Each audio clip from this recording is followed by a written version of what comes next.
Be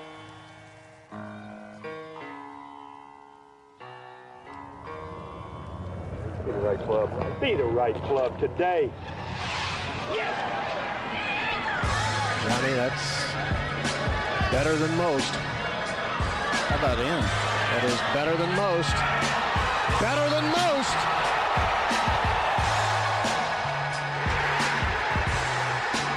Expect anything different?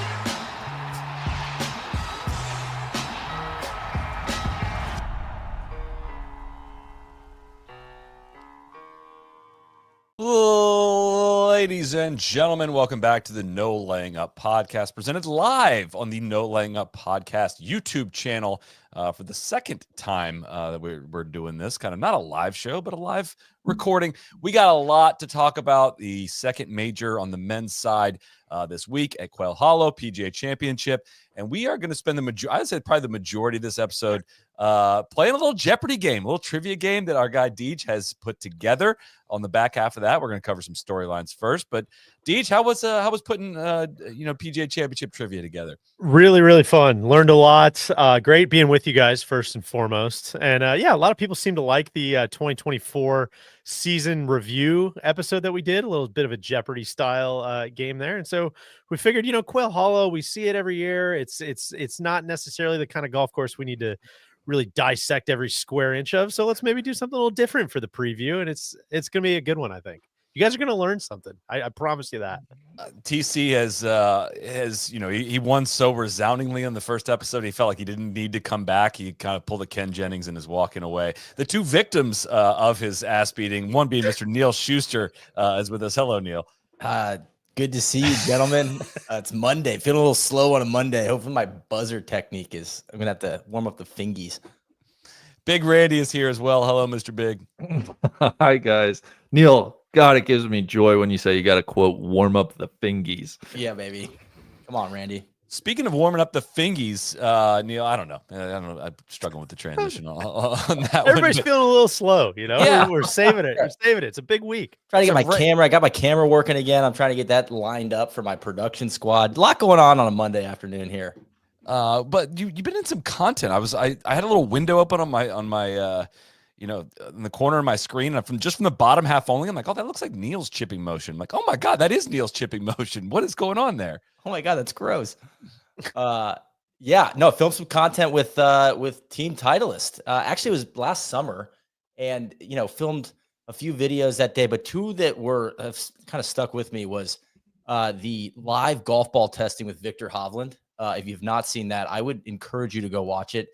The guy is a technician. And then one that came out recently was a video with Ludwig, and we were basically doing a live science experiment that actually TC and I saw up at the testing facility in Manchester Lane. But basically, like aerodynamics, half the golf ball has dimples, half doesn't. What's the golf ball going to do? And just seeing the kind of look on Ludwig's face when the ball does some freaky stuff, when he doesn't really know what to expect. But what sticks with me from both those videos is how in tune those guys are. Cody, we got audio on that. We can't. You're killing my guy Neil here. Thank you. I was saying, what's so surprising is how in tune those guys are with their ball flight and just like the characteristics of their golf ball. So like you say to Hovland, like, hey, we want a flighty one, with a 5-iron, and it's like, yep, that's it right there. Oh, that one rises more because it's the Pro V1X versus the left dash versus the Pro V1X, versus the Pro V1. And same with Ludwig. He's like, that swing should not produce that ball. Like he's looking in a window and the ball's flying this way because he's hitting a golf ball with half the dimples. Anyway, I think it speaks to just like how good those guys are, but also like how much trust they have in the golf ball. And if you're into that kind of thing, I would encourage you to go to Titleist's YouTube page, which they've been putting out some really good content. A lot of stuff that I'm not in, but you have a little peek over at the Titleist content on the Titleist YouTube page. Of course, Titleist will be the #1 ball this week at Quail Hollow, with more of the field teeing up a Pro V1 or Pro V1X than any other ball. I want to give a shout out to our friends, of course, at Rowback. You're seeing a lot of Rowback on the screen. You already know it. Favorite polos, hoodies, shorts, pants, you name it. Best fit, best feel. It really is as simple as that. It's getting to be summer. The Rhoback USA collection is here. It's one of the best collections of the year. The designs are fantastic. If you need some red, white, and blue, there's a lot of big red, white, and blue holidays coming up, and you can wear it any day of the week as well. It doesn't need to be a holiday for that. Rhoback's got you covered. The print designs, the stripes, even added the American flag on the back of the neck just for a little extra touch. Second, the Rhoback Delta Looper shorts are back in stock. I packed 3 of them because we're going to be out there in Charlotte this week. Each time I put them on, I'm amazed at the stretch waistband. It's incredible. They're like wrinkle-free. They're super comfortable, perfect for the golf course, perfect for off the golf course. Time to load up on some Rowback ahead of summer. Use code NLU at rowback.com for a generous 20% off your first order through the end of this week. That's spelled RHOBACK.com, 20% off polos, shorts, and more with code NLU. Guys, we got a lot of things to discuss here, some storylines. One of the big storylines that's going to come about this week is that we're going to Quail Hollow. Of course, we are intimately familiar with. I feel like things can get kind of painted in the social sphere as being very black and white as to like, is this good or is it bad? And everyone kind of just puts everything or views everything through this very descriptive, not descriptive lens, right? It's just very black and white. I'm going to give you my case for Quail Hollow, and I just want you guys to weigh in on anything you agree with, disagree with, or want to add color to, or if we just want to leave it said. Because I don't think we need to do Quail Hollow discourse all week long. Is that an agreeable statement? I can co-sign that. I can get down with that, Solly. I'm going to say Quail Hollow is not a bad golf course. It's actually pretty fine. It's not exceptional. It's not exciting. It's not special, but it's not bad. It's not a disgrace. It's not a bad test.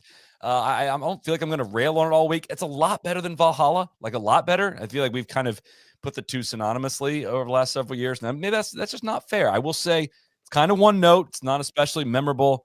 Green Mile is very overrated. It's just literally golf holes. Like there's nothing really special about that stretch at all, other than it's got a great nickname, which I know Randy loves. It is hard. Totally fine. Tour course.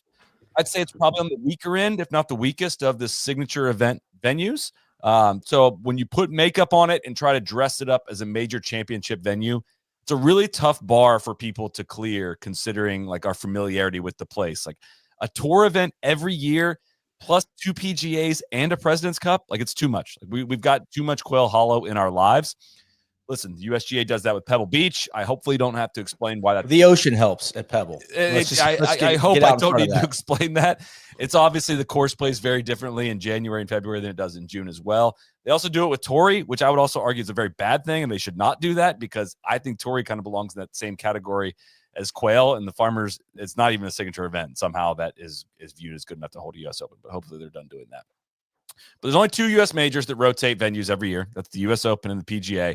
And the USGA is doing remarkable things with their events and the golf courses they're hosting them at. Men's Opens, Women's Opens, Walker Cups, AMs, you name it. Like you go to their media days, you listen to their executives speak. It is clear that they understand the importance of the venues that you're playing major championships at.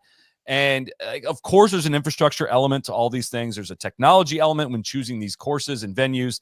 But they've done a great job in getting these courses ready for guys to hit it 340, yet playing them on classic historic courses. And I just don't know what the PGA is trying to do. It's been a tough go these last couple of years. I think the future slate looks a little bit better for their venues after this year. But this Quail Hollow Valhalla back-to-back is really, really tough. And I hate to say it, but it has dampened my excitement for this week's tournament. I'm excited about the storylines and the actual golf. It's just a bummer to not look forward to a venue for a major. And that is my statement on Quail Hollow. Mahalo. I think super fair. Yeah, I think it's extremely fair and appreciative of you reading that into the record. I think that's great. I agree with almost all of that. I think, May I ask a question, Solly? Please. Besides, importing the ocean and having stunning views at Quail Hollow, like what is there anything specific that really bugs you or that you would point to that like if they change this it would get me more excited? No, and that's where like I'm kind of at it, and just it's mid. Like it's not bad, like it's not like it's lacking if you just move the bunkers, if you just move blah blah blah, if you just do this with the like it's fine. It's just not special. Like that's kind of where I'm at. It almost doesn't evoke emotion for me either way. It's easy to point at Valhalla and be like, hey, the shot value just was way off on that golf course. Like you could pull hook it on like the longest par 4. Remember Xander pull hooked the ball on the second hole. Should have been going in the water. The thick rough stopped it. He had a bad shot out of there that was screaming through the green and got stopped by a bunker, and had a perfectly flat greenside bunker shot that he easily got up and down. Hit 2 terrible shots, 500-yard par 4, and he made an easy par. Like at least Quail Hollow has shot value to the point where like it's not going to give us that on repeat this week, which is a fine thing. It's just, man, again, only the 2 majors that rotate venues. It's a big bar to clear, and this course falls short of clearing that bar. Again, it's just kind of mid, and I wish that it was at a better venue, but it's not. I would say it's better than mid. I think it's a quality golf course. It's just overexposed for us, and I think it answers a lot of the PGA of America's questions of like, okay, we're not gonna like lose our shirt here. They know what they're doing. Like we can, handle the crowds. The owner and the club is welcoming to the event, which you can't say about every course that these tournaments go to. So it's like, you're not going to get fired, hire an IBM. You know what I mean? Like that's the decision here. Like, let's just go with the devil we know. And that doesn't get me excited as a golf fan. That's where I'm coming from. Yeah. And I think that's totally fair. And that's almost like not Quail Hollow's fault, but also stop being like, what's your problem with Quail Hollow? It's like, I keep hearing the words Quail Hollow like too often is the problem. That's pretty much it. And I think too much. To your point, Neil, too, I think what's good about this week, if I was going to be slightly more optimistic, is I think it's going to be a really good leaderboard. I think it's going to produce the names that you're looking for at a major championship. It's going to test the things that majors are looking to test. It's going to have, I don't think it's out of balance. It's not going to favor the Bombers way too heavily. It's not, it's still going to, I mean, I'm saying that in the year 2025, where everything is kind of a little bit out of whack anyways. I don't think it, I think it's about not as good as you're going to do. It clears the bar from we're looking to test guys at a major championship perspective. It's just like you. I mean, I was going through watching the flyovers and kind of, you kind of get bored watching the flyovers of the place where you're just like, what hole is this actually? Hold on. I kind of lost track. And so I don't know. I think we're going to. Okay. So bringing it back to like personal experience, all 4 of us were at it's 2017 PGA Championship, a kind of a big week for us, right? Golf Adjacent comes out, kind of the seedlings of our video operation. Solly's dapping up JT after the win, just good vibes all week. I struggle. I could close my eyes and picture a couple of spots on that course, towards the back, like the reachable par 4, but like the holes fall out of order for me pretty quick. It's like, is that 14 or 15? President's Cup confused that as well. Yeah. And so that's where I'm like, that's not a good sign if that's like a very memorable week, but it's just a really, really green, big yard. You know what I mean? Like just your classic Southern backyard vibe. And that's going to run together a little bit. And so, not to say that like each hole is, it's got some quality golf holes out there, but they don't stand out real well. The way even like something like TPC Sawgrass, right? There's almost visual hooks for that course for me versus when I watch, Wells Fargo or now Truist every year. I just don't have a lot of hooks on that course. It's just especially hard to have it like 1 week after its normal spot on the calendar as well. And, and then it like screams, it just doesn't scream major, like it feels like it's the Wells Fargo, which is now the Truist, of course. But anyways, and the rain is not going to help a lot of things. That's not their fault, not the golf course's fault. City, USA. Really some images coming out of Charlotte today makes it look like it's going to be a little soggy. Extremely. They're washed out, completely wiped out of play today. If you're listening to this on Monday, there was no fans let on. Hideki was out there hitting putts. Austin Eckroat posted it on Instagram. I truly don't know what we're working on here, Hideki. Like of all people that struggles with their putting, I don't know what the lesson is here. But out there and just standing water on the greens, getting some work in. Randy, shout out to our guy from 2017. Can Hideki win? I mean, with this kind of work ethic, I think so. I really do. There you have the question on top of everybody's mind this week. All right, I think the golf course is the storyline, but as we normally do on this preview, we're gonna go around the horn. We're gonna draft. Draft is never the right word here, but go in order of claim it off the board if you want, of the top storylines, the things you're most curious about as we look to crown another major champion this week. I'm starting with my guy Randy. What is the top thing on your mind heading into this week? The question you want answered, or the storyline you're most intrigued by? I think some people will say I'm overdraft. No, I'm not going to do the Michael Block bit. In all honesty, I think it's Rory McIlroy following up the Masters. How free and loose is he? Is he going to pick off another major? Is this going to be the beginning of a Rory dominant streak? Could we get to the U.S. Open with hopes of a Rory Grand Slam? I think that's easily the top story after what he did at the Masters. Randy's big of you to say that, Randy. I was just going to say, Randy's front office in a really tough spot there. Such a consensus number one pick, but I know it's not what his team wants or needs. But he still satisfies the fan base and goes for it. I would have had so much respect if Randy had traded down. I would actually like to trade down for. You just don't need the number one pick this year. Neil, I would love for you to trade into this number one storyline. It's it's a fiduciary responsibility I have to the listeners of this here podcast. Obviously agree with that, Randy. Not only after the Masters, but also going to Quail Hollow specifically, where he's won 4 times and just been a completely dominant presence. It's this weird fun combo, right? Where it's like if he had not won the Masters and now we're 11 years and counting even more, and he's going to it, then it just becomes like, dude, come on, man, you gotta win here. And now it should almost flip from like kind of stressful to hopefully like, oh, look at this, the deck is kind of set for me here. What a thrill.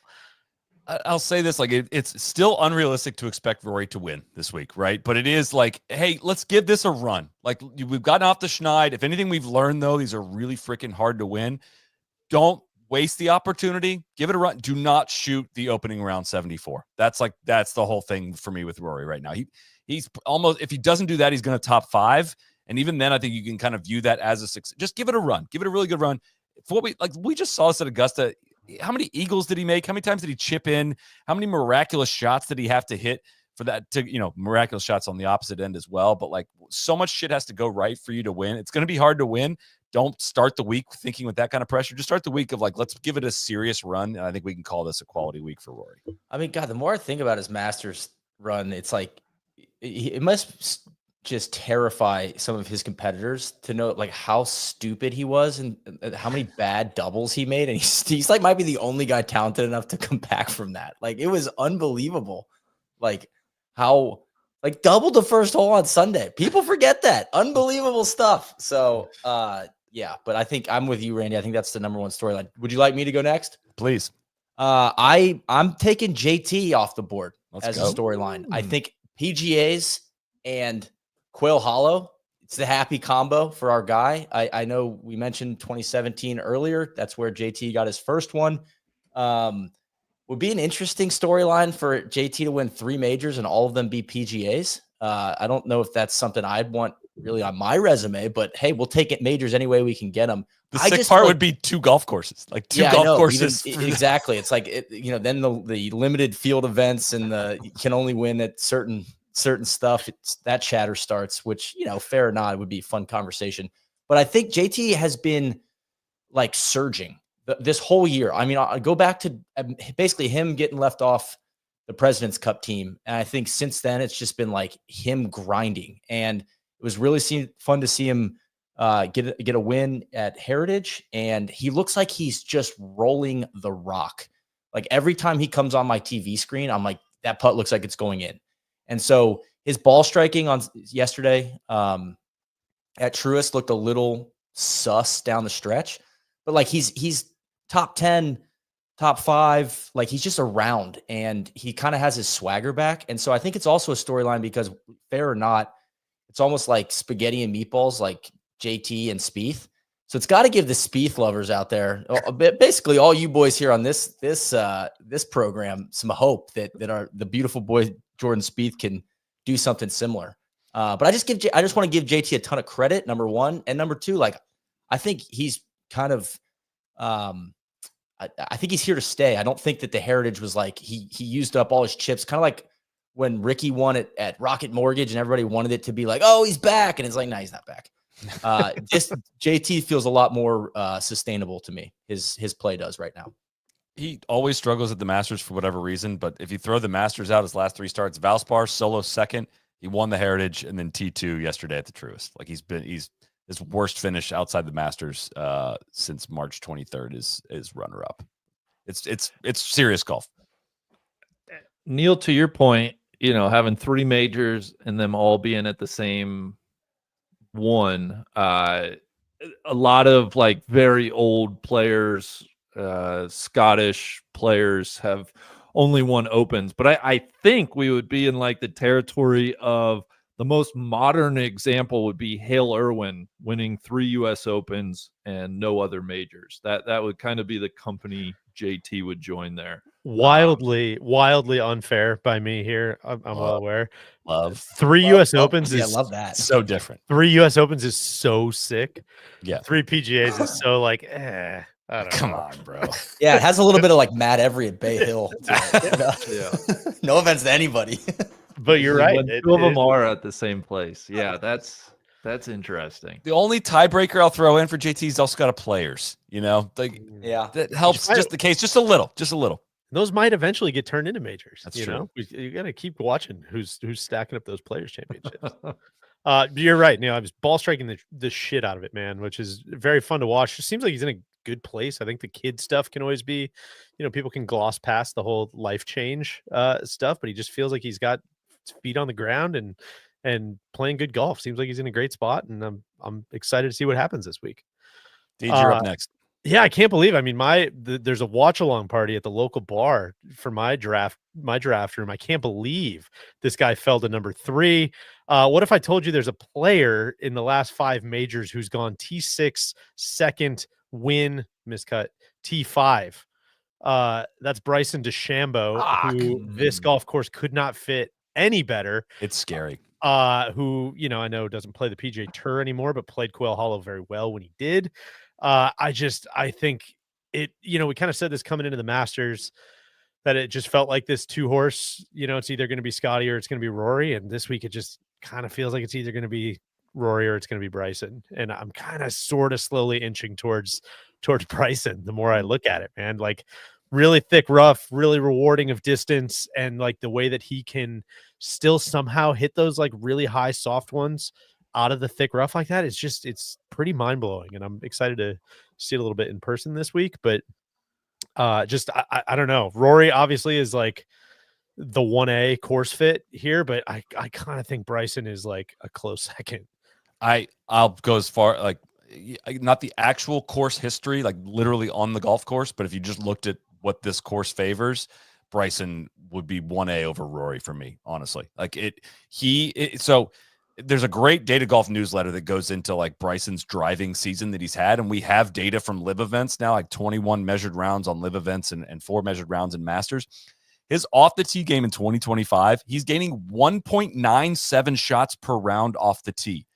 Just without, I know that number does not mean a whole heck of a lot. What do you think Rory's is? Like, what do you think Rory's off the tee gain is? Again, Bryson's 1.97. I mean, it's probably 1.2.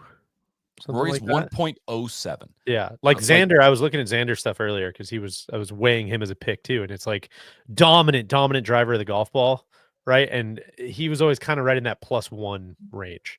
And so for Bryson to be almost double that, like, yeah, it kind of says everything you need to know. Well, get this. He's the longest, and also he's hitting on average more than 1 fairway better than average, which, like, to be considered an accurate driver, you hit 1.5 more fairways than the rest of the field. He's hitting more fairways, and he's that long.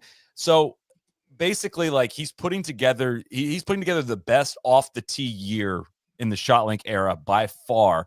And he's threatening to be only the second person ever to break the 2 shots gained barrier in a single category. The only other one was Tiger in 2006 when he had 2.2 per round on approach. Like, Bryson could do that off the tee this year. And again, this golf course that favors putting too. Like, Bryson, you put that the level and everything he can get out there on the greens and back into his hands. He's just not having a great iron season, but like, if he's going to hit it that far and putt it really well, like, this is a golf course he absolutely can win on. And like, I'll just spoil it probably for Wednesday. I'm going to struggle to pick anybody other than Bryson to win this week. Like, he's on a great run in majors as well, and he just seems super primed, and the rain definitely makes me think his chances are getting even better.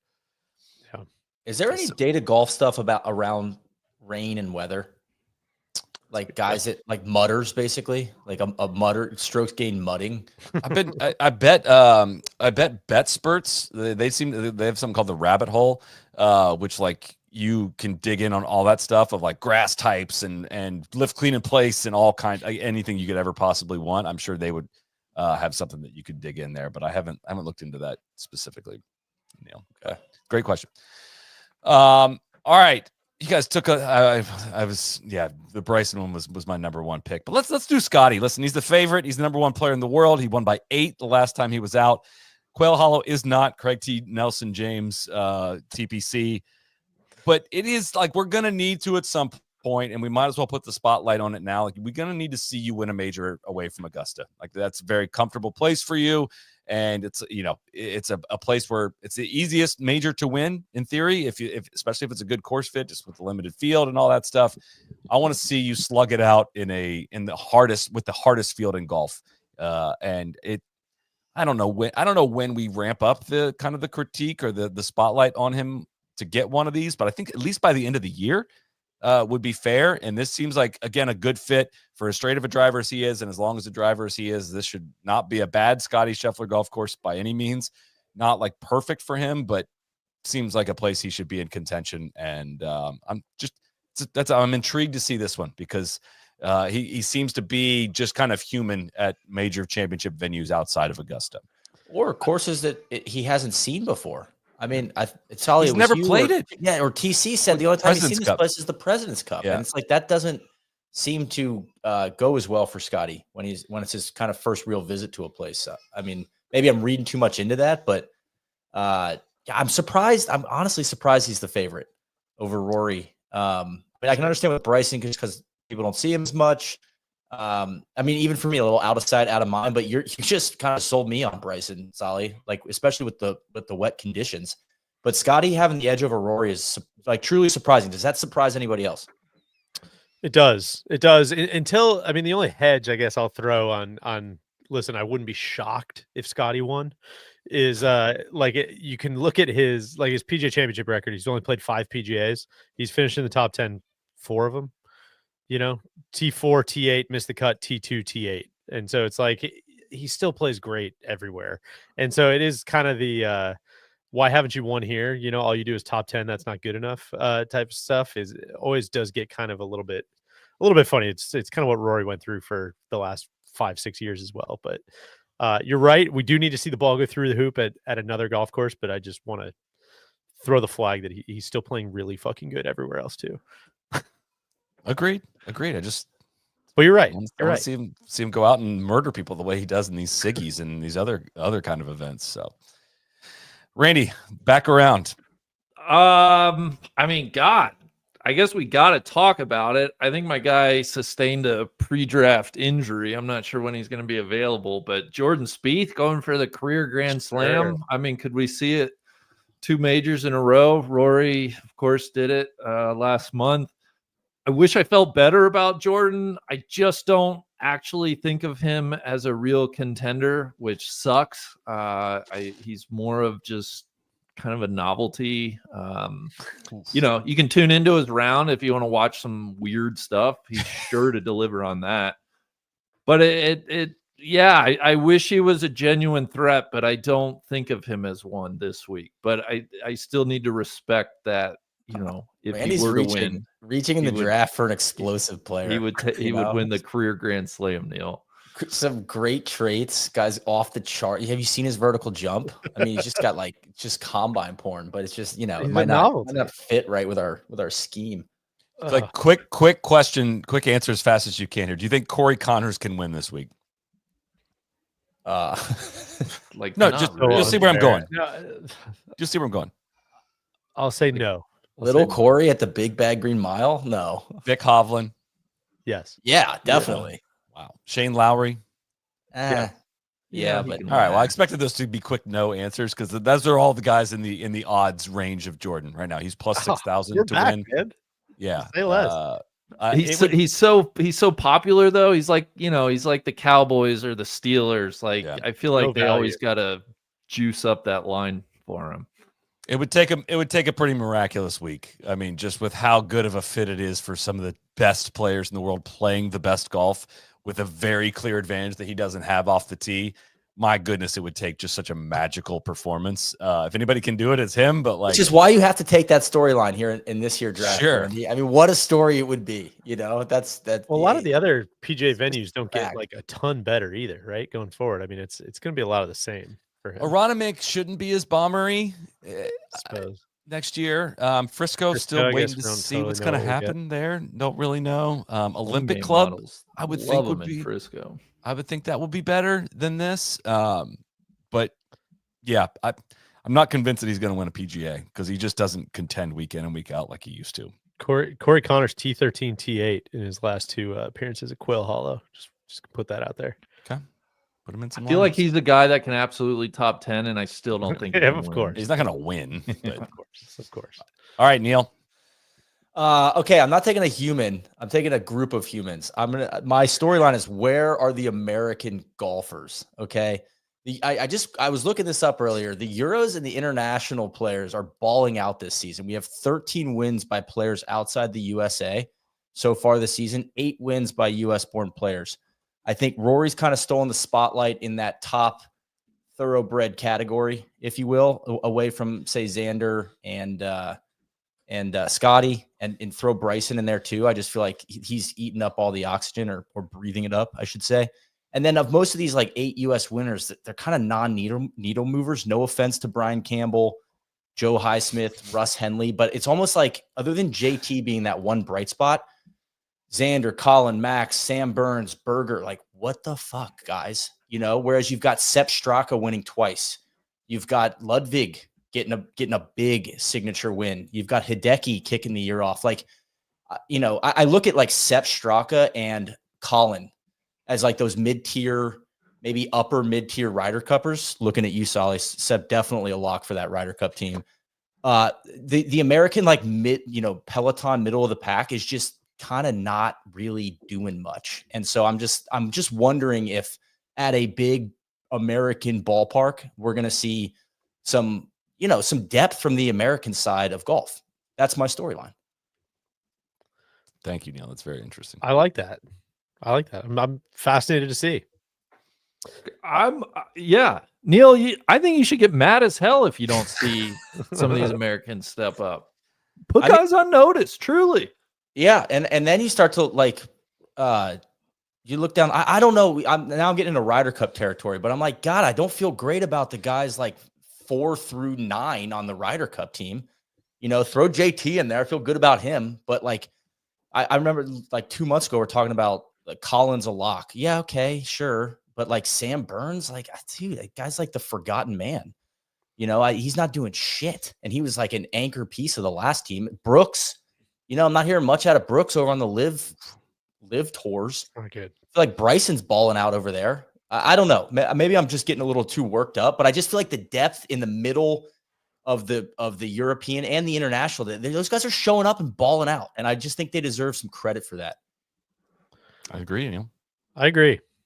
I hope they're fitting Novak for that Ryder Cup stuff right now. Well, we'll see how he does it. All right, Deej, you're up with your next storyline. Is that going to be your next storyline? No, it's not. Dude, it's not. Pick yourself. All these guys are little boys. Deej, go ahead. God, I got 2 players I'm looking at here. Could go either way. I'm going to go with my heart. My head says one, but I'm going to go with my heart. I'm going to go with Ludwig. What are we going to get from Ludwig? What's going on here? We've got, my man has played 5 majors in his career, had some very high highs, of course, 2nd and 7th at his first 2 Masters, but just not playing good golf since the Masters. T60 out of whatever that was, 70 guys at Truist, T54 out of whatever that was, 70 some guys at Heritage.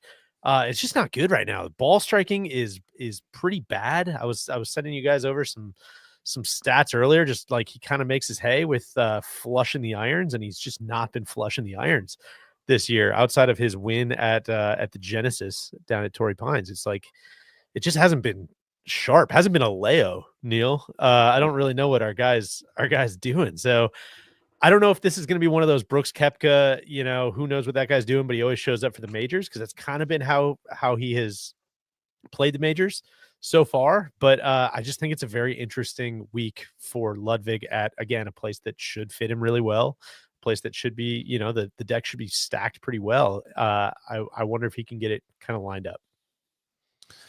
That was going to be one of mine as well, Deej. It's been a sharp decline, really. I mean, he had the big win at Torrey. He should have won at Torrey twice, really, but it hasn't been good since then. Really hasn't. Masters aside, which he might just be an awesome Augusta course fit for all we know, but should line up well for him. That's an interesting comp you made with Brooks in terms of like, all right, are you just going to not show up for the tour events and just ball out in majors? That I hadn't thought of it that way, but that's an interesting one.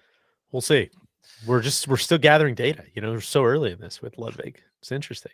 So we are about almost basically 3 years into this thing. I think a big storyline going into with this breakaway league, the Saudi-backed Live Golf League, if you remember, was going to be, how do these guys prepare? How's this going to affect like preparation for majors?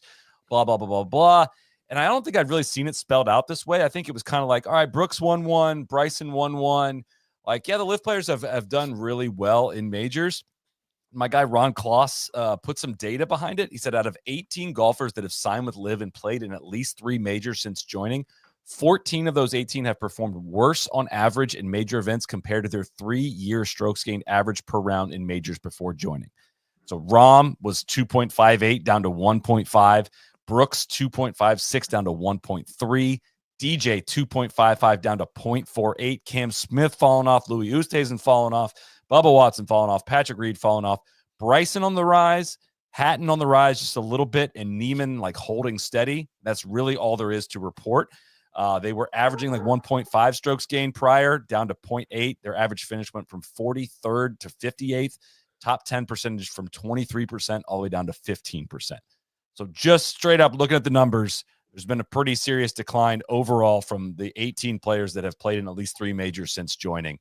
And I found that interesting and noteworthy as we get this far into it. Bryson has papered over a fair amount of that, and Brooks's win is doing a lot to carry that. But outside of Brooks's, he had the second place at the Masters and then won the PGA in 2023. Those are the outliers since he's been injured. Like, he's been a complete non-factor in all the other majors, both prior to going to Live since that injury and other than those two. So, that I don't know if that's a developing storyline necessarily. It's just to say, like, yeah, they've got enough golfers in there that they're going to have some guys in the top 10 and the top 20. Rahm, Hatton, those guys are just very consistent performers, but kind of tough to argue with some of these numbers this far into it I'd say it's a pretty decent sized sample. So interesting story. That's interesting. First of all, I'd say none of those stats count the app, which is interesting. That's true. I would say also, the second thing is or team wins. That's game, like team wins. I think it would be wild if you went back to the great, either the Rahm news or even just like the majors of the last couple of years, and just be like, Rahm's not going to be one of your 8 top storylines is like, would be kind of mind blowing. I mean, a couple of those guys are, and this is just the nature of that league where it's like a couple of those guys are just kind of reaching their natural end of their playing career, which is, I guess, maybe the only kind of they were already on the I would way make out there. So, but it is interesting. I mean, the Rahm stuff's the most interesting. I think Cam Smith is super interesting. But yeah, that's a good one. That's good numbers. Horath over Fried Egg had a really good write up on Rahm being kind of like a big storyline for the year. It's like that if he continues to not show up at majors, that gets really interesting. The longer it happens, of like nothing worse in the world than wasted talent, baby. That's right. That kind of starts to feel like wasted talent. Any other, instead of going around one more, any other lasting mentions we need to make before moving on from storylines? And I got one question for Randy before we do. I feel like we got to, guys won 2 of the last 5. I feel like we got to mention Xander. I know he's kind of on the way back, and I mentioned it earlier. I was digging into some of his. Just hasn't been quite as dominant off the tee this year, coming back from injury, as he was last year. So at a place that's pretty driver heavy, you would be looking at what he's going to do this week off the tee to kind of dictate some of that. But he's kind of slowly been chipping away since coming back from injury, just getting a little better. Certainly hasn't been as dominant as he was last year, but T12, T8, T18, T11 in his last 4 starts. So, again, at a place that seems like it's going to fit him really well. I just want to throw his name in as somebody who probably will be there. And I would Hot say, take. gotta wonder if there's any activations for the X app this week. Any ambush marketing, any growth hacking going on for the new everything app. Did we ever talk about that on the podcast? Sanders starting his own app. Okay, good. I must not have been on that week, but just Randy, did you download that? Have you been followed on for exclusive content? I think it's the way to get the closest to him. No, Randy told me before this here pod that's the only app that he has push notifications on for. It's the X app. Yeah. New drops from Decente. Randy's all over that shit. Yeah. No, I don't. I have not checked it out, but maybe I'll download, give it a spin this week. Randy, our guy TGL Incel wants to know, with Rory's rebirth, in the words of Big Randy, which player or players have 12 months to live? Are you willing to put anybody on notice or death watch? TGL Incel gets so much burn on this pod, by the way. Always got good questions. Always got good questions. Him and Squeezer Hot Cuts need to start their own pod. No, I think the worst thing I could do is try to, too quickly move from Rory to somebody else. I will just say, like, legitimately, probably not a bit. I do worry about speed. I was going to say Jordan would fit the bill here to be nominated. What was his last major? 2017 now? It's bleak. It honestly just makes me depressed thinking about it. God, Randy's like a Death Eater or a Dementor. He's just like the Slender Man. I was going to ask you guys. I'm surprised we haven't mentioned Tommy Fleetwood. Oh, TC had news. TC had a good one on our call this morning. Just like, guys, I don't want to be doing the whole Tommy thing. This week. We're like, oh yeah, like we'll make sure not to bring that up. I think that's like played out. Oh yeah, but listen, do you think we're bringing him up every week? We're not bringing him up. None of us are going to be great. If he has a great week, TC can't claim it. Like for once, he's like sworn him off. He said like this is a bad course fit. Like Tommy's not going to do it this week. Like if I've ever felt the inkling to dip my toe in the Tommy waters, it would be this week. Which is so interesting because awesome. Everybody's high on JT. And Tommy played well here in 2017. Yeah. Doesn't JT and Tommy feel like they have kind of a similar course fit, like kind of similar profile? Sure. God, now I'm rooting so hard for Tommy. I might put a little wager in just to be able to root for it, and I might get TC something for it. But 40 top tens now. The leader by kind of a mile, right, in career top tens without a win and growing. Yeah, rapidly. Yeah. Yeah, I don't think Brett Quigley is going to chase him down anytime soon. But big swings, bigger payouts. FanDuel is the clubhouse leader for betting major golf. You know what, guys? FanDuel's got a lot of great stuff in store for this week. First off, we've teamed up with them to give all customers a 30% profit boost on top 5, top 10, and top 20 bets.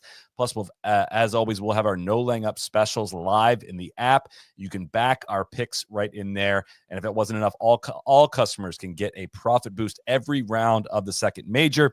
That means you can boost your bets for all 4 rounds. A lot of fun stuff in there, as always. You got first round leader stuff. You can bet number of birdies on a day-to-day basis. Of course, Tommy is plus 4,000.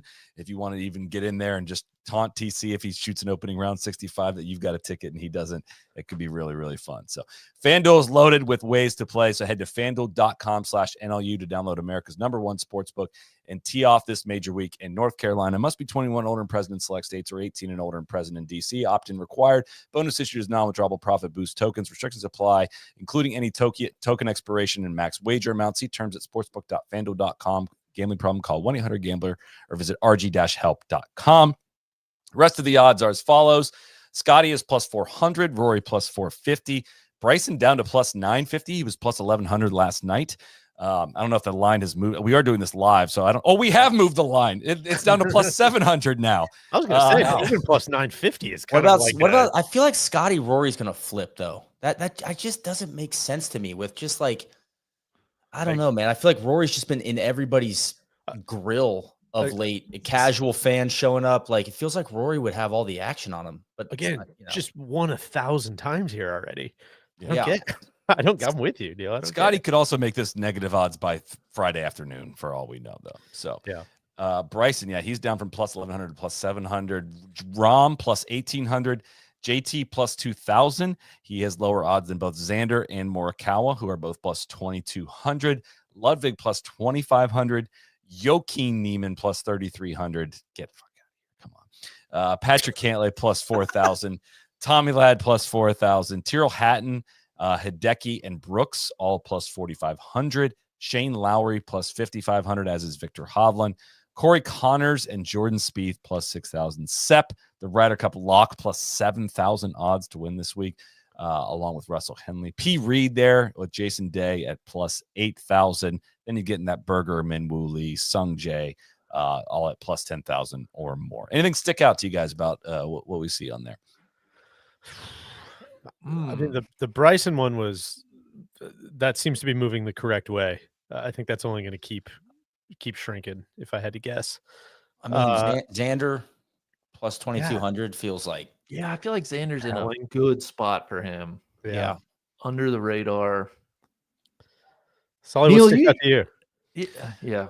That I was late on getting on the Bryson stuff. I mean, truly, I don't even know when I entered this into our agenda at plus 950. That was not even 2 hours ago, and it's already moved down to plus 7. I don't know if that's a rain thing, as in it's fitting him even better. But yeah, that's the one that I'm probably still going to get involved with in some way. But I just think it's interesting that Rahm has better odds than Xander. Those two specifically. I can understand JT because he's kind of trending and he's played well last week, but like Xander, I would almost flip Xander and Rahm if you told me to like guess the lines, basically. A lot of respect, not a lot of respect for Morikawa either. Dipped all the way to plus 2,200, but again, I'm not sure how good that course fit's going to be for him. But all right, I think it's time for the main event, Deej. If you are ready to take us there and explain to us how we're going to do this and how it's going to work. Absolutely. You know what? It just clicked for me on the Morikawa thing with Joe Griner. Now he's a past champion at this golf course. File that little nuggie away. Our guy Max won here, but we are going to be playing Jeopardy, guys, for lack of a better term. Of course, this is brought to you by our friends at Bazinga.io, the free Jeopardy generator that you heard so much about on the season recap episode this past winter. We're going to be doing pretty standard Jeopardy rules here. We're going to do 5 categories, 5 questions each. We got a first round. We've got a double Jeopardy. We've got a final Jeopardy. You guys know the rules. And I mean, unless you guys have any questions, without further ado, I think we can kind of just jump right into it. I'm ready to rock. Yeah. Baby. So this Jeopardy is brought to you by Stu Sink. Unfinished business here for me. Yeah. Do you have a different strategy today, Neil, or are you just going to let it rip? I'm just going to let it rip. I don't know any other way, brother. All right. I like it. Your guys' buzzers work. You should be seeing buzzer disabled. We did a little practice. I just want to make sure the buzzer's not going to enable until I finish the question. Wait till I finish the question, Neil. Okay. All right. Should we get into the categories? Yeah. Oh my God. Let's do it. First up, LPGA. This is just the PGA. Low SARs are going to take this one. Just going to be some questions about the PGA Championship. Unfair advantage. We have Brooks was here. Okay. Hollow Quail. DJ's so good at this. Forget Me Please. Just a couple of forgettable PGA Championship performances. And You're So Last Year. We're going to be looking at last year's PGA. Solly, it looks like you have the board, which is interesting because he legitimately might pitch a perfect game. I don't know if you guys are ever. Oh, come on. That's offensive, Deej. I invented the guy. We don't talk about it much anymore, but Brooks was here for 200. Let's get started there. Let's do it. Good luck to all the players. 3 of Brooks Koepka's 5 majors have been won in this state. Randy. Oh, what is New York? Randy, I eat my baby. words immediately. Congratulations. The board is yours, my man. Let's go Hollow Quail for 400, please. This player holds the course record at Quail Hollow, a 61 shot in 2015. Solly. Who is Rory McIlroy? Who is Rory McIlroy? That is correct. Solly, the board is yours. Brooks was here for 400, please. In his PGA victory at Oak Hill, Brooks won by 2 over Victor Hovland and this American. who you guys think stinks and cannot win anywhere other than one place. Solly.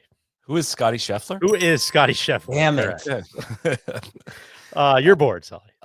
Same category for 600, please. Koepka's victory at Belle Reve handed this player his third runner-up at the PGA Championship. Solid. Here we go. Who is Tiger Woods? Who is Tiger Woods is correct. Brooks for 800, please.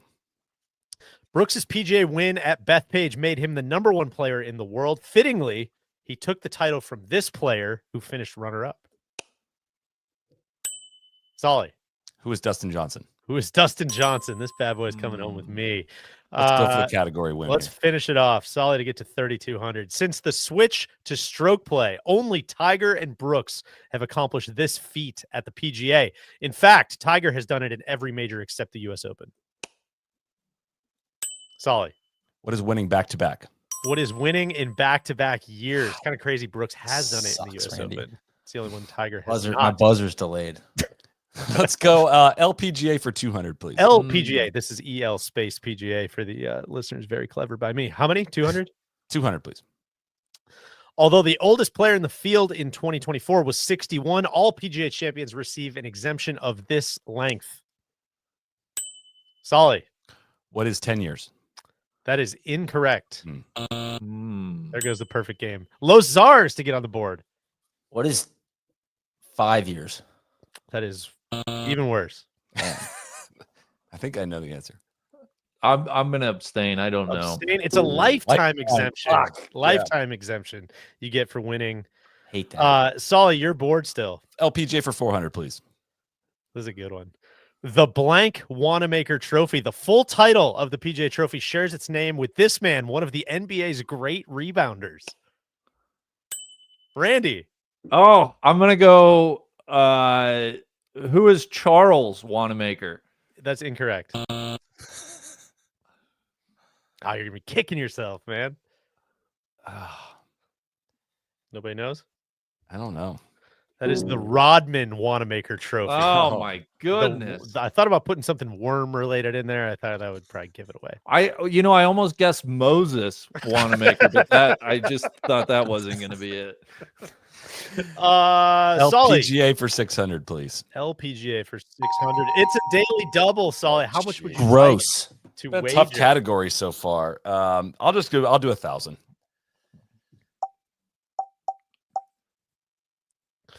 Two-time winner Justin Thomas is the 9th PGA champion with a parent that holds this distinction. What is a PGA professional?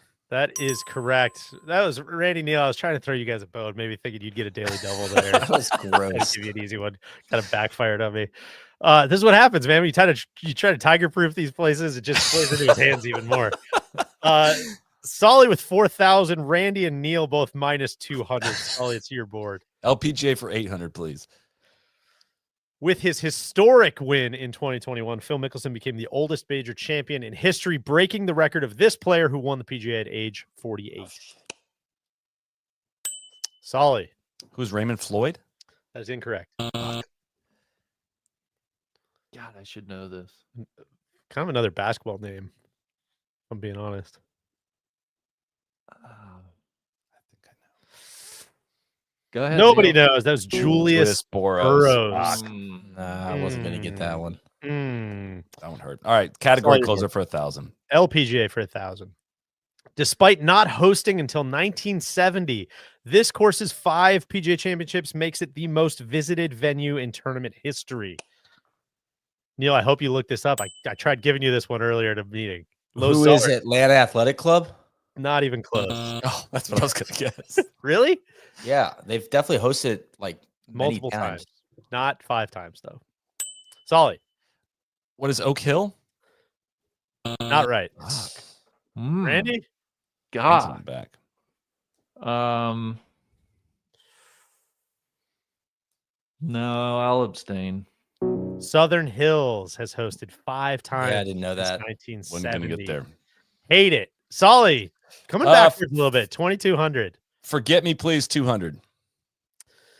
At Oakmont in 78, a 79 in the first round led to this player missing the cut in a major for the only time in the 1970s. Los Czars. Who is Jack Nicklaus? That's exactly right, Neil. Jack Nicklaus. I couldn't think of another way to phrase that. I just wanted to work that in. He missed one cut in the 70s at a major. That's bananas. He finished like outside the top 10 like 4 times in the 70s, I'm pretty sure, in majors. Crazy. Let's go Forget Me Please for Firefighter. 400 each.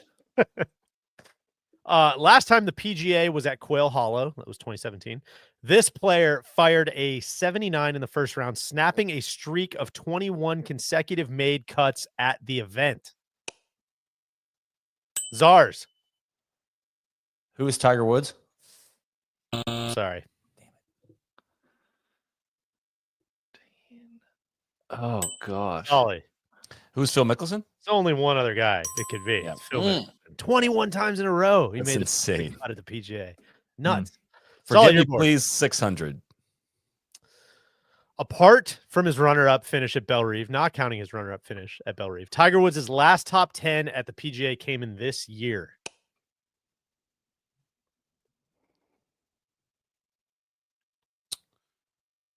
Does anybody want it?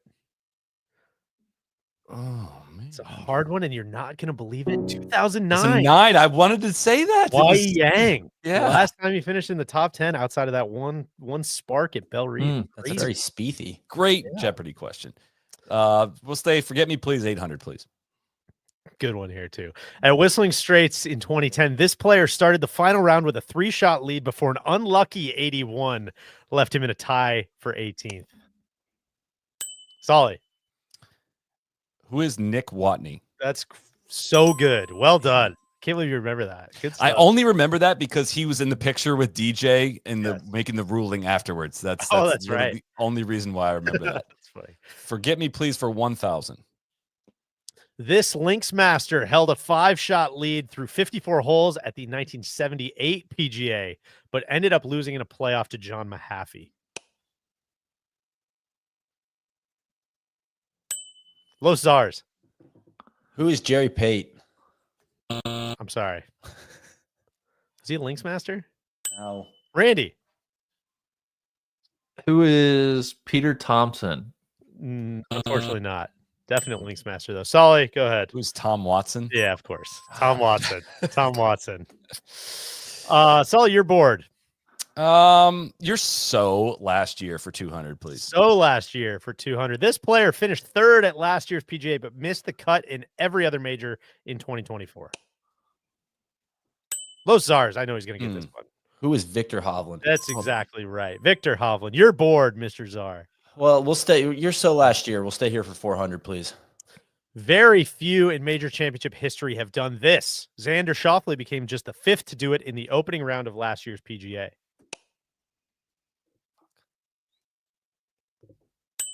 Solly. What is shoot 63? Incorrect. Very close. Nobody wants it? Shoot 62. Fucking Literally Valhalla. couldn't have been closer. Literally couldn't have been closer. Czar, totally you're forgot bored. We'll stay here for 600. Scotty Scheffler was arrested at Valhalla by this officer whose pants were valued at approximately $80. Bizarre. Who is Officer Gillis? Yeah. Oh my God, it's Gillis. right. Good Congratulations, Neil. Well done. Moving on. You're so last year for 800. That's a daily double. Oh, here we go. For the Czar. I don't know how this works. Yeah, how does this work with? I think you can go up to 1,000. Yeah. Give me 1,000, baby. Looks like they're going to let you do it. All right. Xander's opening 62 helped lead him to a wire-to-wire victory, but how quickly we forget that this major champion also put up a 62 in round 3. I definitely forgot that this happened. What a freaking golf course. Who is Justin Thomas? I'm sorry. It was Shane Lowry. I did not forget that happened. I don't think I ever knew that happened. No, now I have memories of it. Neil, I'm Chip, sorry, but it dude, is still your great board. effort. 1,000. 8 live golfers receive special invitations into last year's PGA, but only this player declined the invite, citing an undisclosed personal commitment. Solly. Who is Richard Bland? Incorrect. Good guess. That was stupid. Why'd I say that? Kind of one of those you're not going to remember, but like after you hear it, you'd be like, oh, yeah, I guess that's right. Yeah, It was Louis Oosthuizen. Got a Oh, special invitation and said, that's okay. I won't be participating. All right. You've been avoiding the Quail Hollow questions like the plague. Neil, where would you like to go? Let's go hollow quail for 200. 200. I'm tired, boss. Tired of hearing the last 3 holes at Quail Hollow referred to by this nickname, that is. Solly gets in there first. What is the green mile? The green mile. That's correct. Well, 600 Yes. in this category. Please. 600. The last time the PGA was at Quail Hollow, the runners-up were a trio of now major champions, Louis Oosthuizen, Francesco Molinari, and this player. Randy. Who is Brian Harmon? Great guess, but no. Yeah, I was thinking that too, Randy. I'm glad you Solly. put yourself on Who fire is there. Hideki Matsuyama? Incorrect. Neil, I'll give you a hint. He went to the same college, at least for a little while, as Brian Harmon. Oh, wow. Oh, man. Oh my goodness. Yes, Czar. Who is Patrick Reed? That's Oh right. my Patrick goodness. Reed. Let's go. What a hint that was. I didn't At realize least you for a guys were so little while. neck to neck there. Give me 800. My guy out. The Kemper Open was only at Quail Hollow for 11 years, but this architecturally minded player won 3 of them. Good one here. Good one to put in your back pocket.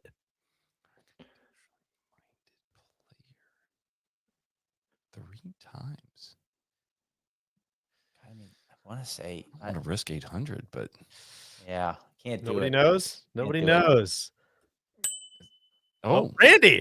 I'm gonna have a go. Let's say Jeff. Who is Jeff Ogilvy? that was gonna be my guess. Good guess, but no. Ah, glad I didn't do it. It was Tom Weiskopf. Okay, Tom Weiskopf. definitely wouldn't have gotten Won that. 3 of those. Let's close out round 1. Hollow 1,000. Quail for 1,000. Though tweaks have been made by Arnold Palmer and Thomas Fazio, Quail Hollow was originally designed by this architect in 1961. Solly. Hope this is right. Who is Robert Trent Jones? That is not right. Dang it. Let's Solly go. making some bogies, man. He's letting I know. he's not playing away from flags. Rory in the back 9 of the Masters. I can't go backwards on this one. God, I want to answer this Simply though. Can't risk Do it. it, Neil. Well, I mean, what are you? I don't have any. I don't have a good answer. I wanna really have have an no clue. That's George Cobb. Yeah, no way. Can't That do was, it. that was heady. Solly, do we need to pay any more bills before we move on? We do. Before we get to the second round, listen, I got a little close to the sun there. I might have touched it, and I got a little burn. I wasn't wearing enough sunscreen. That's what sunscreen do I wear? You might be asking. That's, of course, Oars and Alps. It is my favorite sunscreen for all the reasons. I'll give you the specific reasons why. 1, you don't end up smelling like a pina colada when you wear it. It's lightweight. It's not greasy or sticky. It doesn't leave like the white residue, especially in the beard. That's always very unavoidable thing with a lot of other sunscreens. It's simple. It's fast. It's easy to use. It's got a great spray radius. You don't, it's kind of risky to have a spray sunscreen that doesn't have a good radius because you can end up getting burned if you don't get the proper coverage. They got a lot of great hands-free options. They got sprays, they got mist, they got sticks, so you don't get that sunscreen feeling on your hands. That's always the worst. Men are not wearing enough sunscreen. It's degrading our health. Only 1 in 7 men wear sunscreen on a daily basis, and golfers are 250% more likely to develop skin cancers. And skin cancer rates have risen 55% among men the past decade. Wearing sunscreen daily will reduce your risk of melanoma by 50%. They also got a bunch of other great products. They got an anti-aging face moisturizer, face and scalp mist. They got this antioxidant sunscreen spray that I'm talking about, available in SPF 30, 50, 70, also a travel size SPF 50, which is great for the golf bag. Take the skin quiz, build your own kit. Check them out at oarsandalps.com. Again, that's oarsandalps.com. Great product, and we appreciate their sponsorship. Great lip balm. Yeah. Great everything. I love Got it. it right The here Oars as well. Alps stuff rules. I might put it on for a little good luck here for the second round.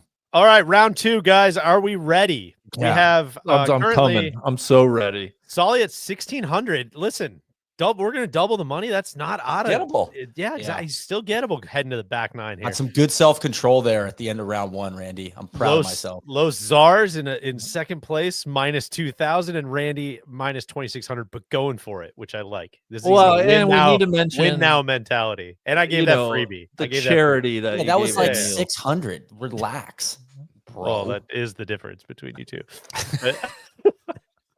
All right, round 2. Here's what we got. Round 2's got some bangers. I love it. First losers. There's gonna be a lot of runners up in this category. State of play. Mm. We've got We See Cat Mate. Slam ball. We'll be talking some Grand Slam. And before and after musicians and PGA champs. Are you guys familiar with the before and after? About this category for me. You know how that works? That's like you take two things that like the last word is the first word of the next one. So it'd be like Jimmy Walker, Texas Ranger, something like that. But they're going to be all musicians. How long did this take you to put together this category? That was by so far the fastest category. That was Really? I could have made 200 of these. These are so easy. The rest were much tougher.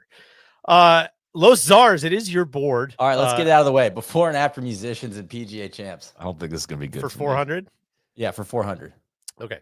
You're going to see how it works pretty quickly here. The Rocket Man, who was still standing at Crooked Stick. Los Czars. John Daly. Who is John Daly? Like, I don't understand how to phrase it.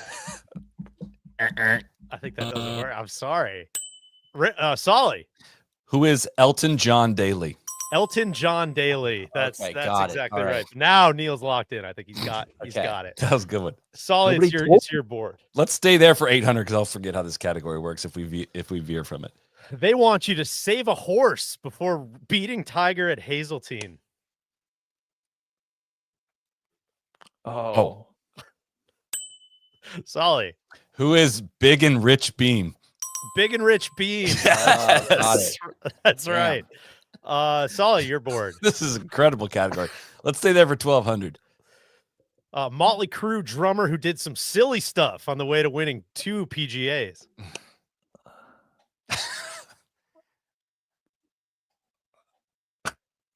I don't even know the Motley. I don't know the drummer. Come on. I was do. married to Pamela Anderson. Yes, yeah, but I don't know. I didn't know that. Who is Tommy Lee Trevino? Tommy Lee Trevino. shit. That's correct. 1,600. Yes. Think 1996. Valhalla and My Maria.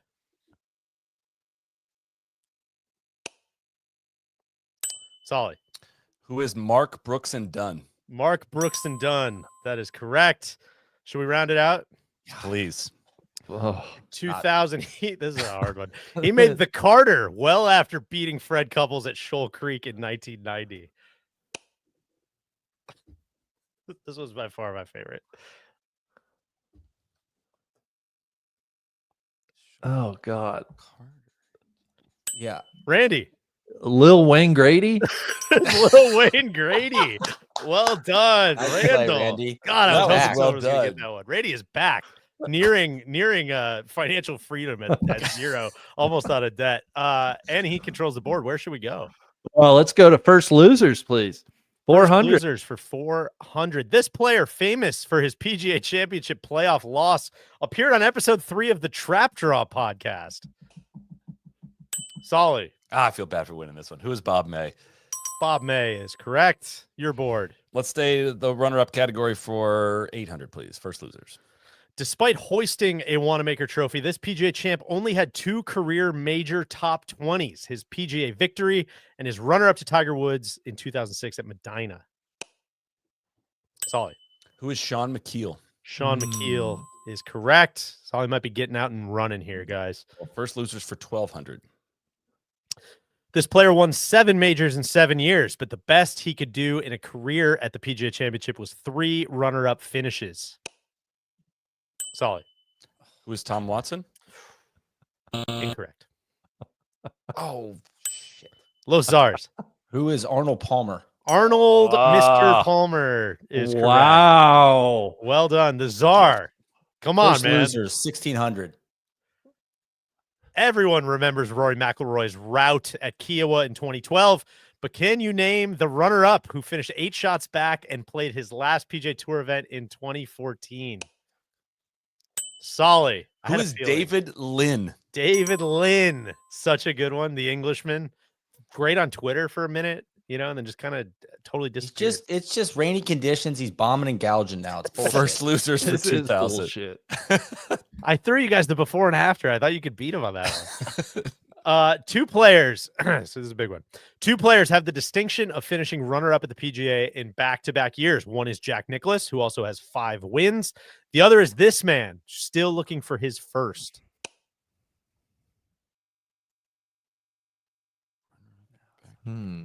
Tough one here. It's going to seem like it's going to be a pass. Yeah. Dustin Johnson Oh, God, finished runner-up, I believe, in 2019 and 2020. It is Solly's board with 7,200. What state of play again? What is that category? Should have to see. We'll find out. For state of play for 400. Please. State of play for 4. It's about states. I'll give you a hint. Okay. The 2027 PGA Championship will be the tournament's first time in this state since Julius Burrows won in 1968. Solly. What is Texas? It's a great state of Texas. Your Same board. category for 800.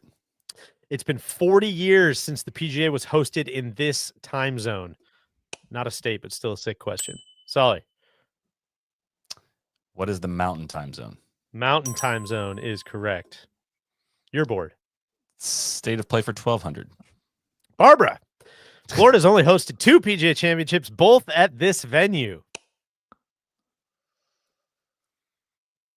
Solly. What is PGA National? PGA National. Gross. God. State of play for sucks. 1600, please. New York has hosted the most PGAs of any state with 14, 3 more than this state, which hasn't hosted since 1993.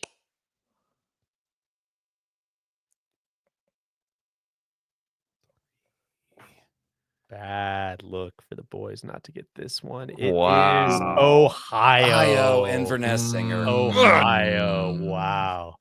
That's a lot of PGAs. All right, we'll close the category. Closing the category, the great state of Wisconsin has hosted 4 PGA Championships, 3 at Whistling Straits, and 1 at this Milwaukee area course. Los Czars. What is Blue Mound? Blue Mound Golf and Country Club. Great Wow. stuff from the Czar. I think Walter pull. Hagen won it way back in the day. That's what I like to see. Controlling the board. He's north of 0. He's at 800 now. That's right. And we're gonna we see Cat, mate, for 400. I'm a positive. Tiger was only 23 when he won his first PGA Championship at Medina, but he was still much older than this runner-up. Los Czars. Who is Sergio? Sergio Garcia. Good stuff. He's still your board. Let's go. We see Cat, mate, for 800. The daily double. Oh, wow. shit. Very interesting. He's going 1200. Let's go. True daily double. 1,200. In the sweltering heat at Southern Hills, Tiger claimed a 2-shot victory over this man, who also made a splash at the President's Cup that year. Pretty good writing by me, if I do say so myself. I will agree. Who is? Oh, shit. Who is? That's not him. Who is Mark Brooks? Woody Austin. It was Woody Austin. Damn it, Showing Flash. the Was wrong. lake at the President's Cup. Yeah, wrong answer. Still your 1200. board. Still your board. Don't beat yourself up, dog. Come on. Stay in it. 1200. There's a lot of money out there still. Right. You're gonna win? In the 5 tournaments from 1998 to 2002, we're talking PGAs here, the only time Tiger finished outside the top 10 at the PGA Championship was at this venue, which is now hosted 3 times. Czars. What is Atlanta Athletic Club? Hell yeah, man. I was going to tip it earlier. I was going to say they've hosted 3, but then I remembered this question was in there. But good job. 1600. We see Cat, mate. Tiger's victory at Valhalla in 2000 marked the first time a player had won 3 majors in the same calendar year since this player accomplished the feat in 1953. Solid. Who is Ben Hogan? Ben Hogan is correct. Correct. You're bored. Over 10,000 now. We'll close the category for 2,000. Tiger's the only player to win the PGA twice at the same venue, winning 2 times at this course just outside Chicago. Solid. What is Medina? Medina is correct. My Final Wi-Fi's category, messed up. slam ball. We'll do slam ball for 400. 400. The 6 men who have won the modern career Grand Slam have something in common. They've all won this major multiple times. Solid. What is the PGA Championship? It is the PGA. I was kind of struggling for a last question in this category. It is the PGA Championship. That's wild, man. It's the only one that they've all won multiple times. How about that? 800. 3 men are a PGA Championship short of the modern career Grand Slam. Arnold Palmer, Jordan Spieth, and this man. Solly. Who is Tom Watson? Who is Tom Watson? That is correct. 1,200. I think it's getting out of reach for the boys here. Jordan Spieth's best finish at the PGA Championship, a solo second, came at this venue. Huh. Solely. What is Whistling Straits? Whistling Straits in 2015. Can he sweep the whole category? We will say 1,600, please. How about that? It's a daily Do double. it all. Risk You it all. Do it all. Do how it much all. do I have? Do it all. I don't know. 15,600. 15,600. I will wager 8,000. Lame. Weak. Oh, this is so easy again. The 6 winners of the modern career Grand Slam have amassed 63 major titles, but only one of those, won by this man, was in the Carolinas. Only one of those. Time. Call it. Time. Oh, wow. I'm panicking here. Oh, wow. Time. Oh, it's Rory McIlroy. Who's Rory McIlroy? Unfortunately, I was trying to drown him in words there. That was a lot of words. Maybe trip him up. I was It thinking is North Rory Carolina, and yeah, it's South Carolina. We're talking Los Carolinas. All right, we'll do the final. Final question. Solly now at 23,000. Looking to add 2 more here. Of the 6 players to complete the modern career Grand Slam, only this man won his first major championship at the PGA. It's a hard one. Be a baller answer. Somebody could get this one. Come on, Randy. Be a baller for once. I don't even, I mean, it could be who are the 6 people to win the Grand Slam. I don't. I'll do it. I can do it. Oh, you got beat. Solly. Who is Hagen? Incorrect. Is that what you were going to do, Neil? The Jack Czar. Nicklaus. That's also incorrect. It's Ben Hogan. Won 2 PGAs. Back in the match play days. All right, guys, set your wagers for Final Jeopardy. I think Solly's got it just an inch out of reach here. What can they wager if they're both so negative? We're running our own race. Much better performance from me. We're trending, is what I'll say. I don't know what they're able to wager. We ran into Wager up to 1,000. Don't worry about it, Solly. Make your wager. All right, just to be, I'll make my wager. Category is records. Okay. All the wagers are almost in as we still wait for Solly. Okay, we got it. I think I did it right. I might have risked it all. The youngest PGA champion in history is this man who was just 20 when he won the first of his 3 titles. God. Ooh. Do you think we were just going to give this one away? Yeah. Oh, man. Oh, sorry. I think I can play. Can I play music?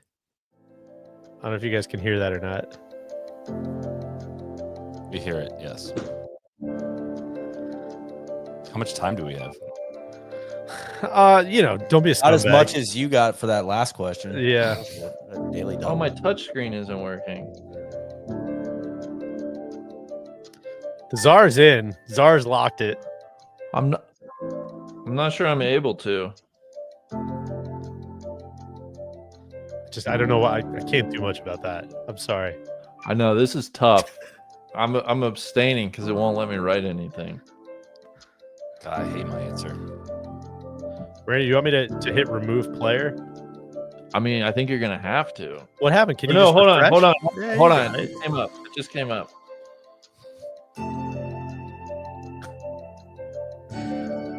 This is where we would play all the who pays for travel, who pays for DJ's wardrobe, some of those kinds of filler things. All right, it looks like everybody's in. Pause the music. Let's see the answers. Again, the question: the youngest PGA champion in the history is this man who was just 20 when he won the first of his 3 titles. Los Czars have said Jerry Pate. I don't know. Did he win any? Love Jerry Payne. Yeah, he won one in the Atlanta Athletic Club. Oh, that's true. That's true. $1,000. That is incorrect. Unfortunately, he was young, but I don't He was think very young. quite- He was I don't coming think off he the was- USAM win. I don't think he was quite 20. Randy has said, "Who is Mr. Nicklaus?" A good guess, but unfortunately, no. Also, he won 5, not 3. He has wagered 1,000, so those penalties will offset. Solly finishing the race has said Not right. Hagen. I don't think that's right, but I actually don't remember now. He wagered 19,000, Wow. which is sick. I'm pretty sure it was Gene Sarazen was the answer. Yeah, it was Gene Sarazen. So nobody got that. That's a tough one. Maybe too tough of one. It was late at night. I was looking for Damn a it. final question. Randy I Clip, felt like a proper test there. You know, those who know. Your winner with $2,600, down from 25,000 or whatever he had. We went for it. Is Solly. Randy, the tortoise and the hare, comes in second with minus 1,600, and the Czar, he had Suck it going on that, Neil. Yeah, so it's well tough. for so long. Unfortunately, finishes in third at God, I was in the minus black there for a 1,800. minute too. Just no self-control. Guys, I want to great, thank everybody for playing. That's a real thrill to go through those. It was fun to watch you play. The live viewers kept going up. I was waiting for people to start dropping off if that was bad content, but that was actually really, really, really good questions. Really well done. Yeah, Neil does not have unfinished biz continues. Hey, we're trending. We're trending. I think I was in like the negative 3,000s last time. I definitely got more right this time around. That's for sure. True. It's true. PJ specific. I mean, you gotta, there's only so many layups. You gotta get pretty deep in the archives there to come up with some questions. But good way to bridge it. Congratulations. Thank you. A rainy Monday where nothing happened on the golf course and nothing we had to react to. So if you are so inclined for some more PGA Championship preview content, we will be live at 4 p.m. Eastern time. We'll be at Platform Sports actually doing our show. That is not our live show that we're doing in person, though, in Charlotte. After the first round of conclusion of play, Platform Sports in Charlotte. If you want to confront Randy and TC about some of their takes about Charlotte, you can meet us there. Around 7 o'clock, we're going to be going live shortly after play ends, a live in-person show. Free to show up. Come on by and drink some high noons with us and react to the first round of the PGA Championship. It's going to be great. It's going to be awesome. Cody's put a ton of work into this, and thanks to the folks at High Noon and Platform Sports for having us and hosting us. It's going to be a heck of a lot of fun. And of course, we'll be live after the conclusion of every round of play like we do for every major championship as well. Anything else I'm forgetting, guys? I think that's it. Let's have a great week. Yeah, It's have fun. It's going to be a great week. Hopefully by Wednesday, Neil has calmed down a little bit from the Jeopardy game, and we will see. We'll see you there on Wednesday. Thank you to our friends, of course, at Titleist, at Rowback, at FanDuel, and Oars and Alps. Thanks everyone for tuning in live on the podcast channel. If you're not subscribed to the No Laying Up Podcast YouTube channel, please do so as well, or just wherever you get your podcast as well. You can find us there. Crack on. Thank you. Cheers.